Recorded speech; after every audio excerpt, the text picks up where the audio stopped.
చాలామంది బిగినర్స్ స్టార్టింగ్లో ఇక్కడ పీకో చేసినప్పుడు లోపలికి వెళ్ళిపోతుంది అంటున్నారు.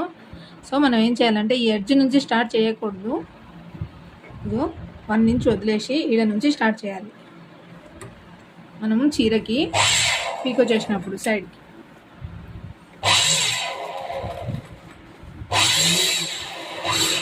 చూడండి. ఇలా కుట్టినాక ఇవి ఎక్స్ట్రా ఉంటుంది. మనం మొత్తం కంప్లీట్ అయిపోయాక మళ్ళీ రిటర్న్లో కూడా కుట్టాలి. నేను చూపిస్తాను మళ్ళీ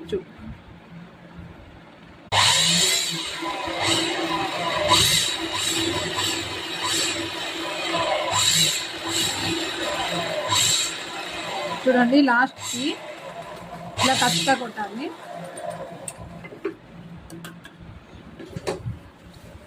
ఇదిగో మళ్ళీ ఇప్పుడు ఉందా చూడండి, ఇది ఎక్స్ట్రా ఉంది, నేను ఇంకా స్టిచ్చింగ్ చేయలేదు. ఇది రిటర్న్ వేయాలండి. ఇలా ఇది చూడండి, రివర్స్గా పెట్టి స్ట్రైట్లోనే పెట్టి స్టిచ్చింగ్ చేయాలి. ఇలా వచ్చాక మళ్ళీ 2 టైమ్స్ రాకుండా ఉండడానికి, దారాలు ఏంటి బయటికి రాకుండా ఉండడానికి. అయిపోయిందండి. చూడండి, సేమ్ ఒకేలాగా ఉంటుంది ఇక్కడ కూడా. ఓకేనా, ఎక్స్ట్రా క్లాత్ కట్ చేయాలి. ఓకేనా, చూడండి ఎంత నీట్గా అయిపోయింది.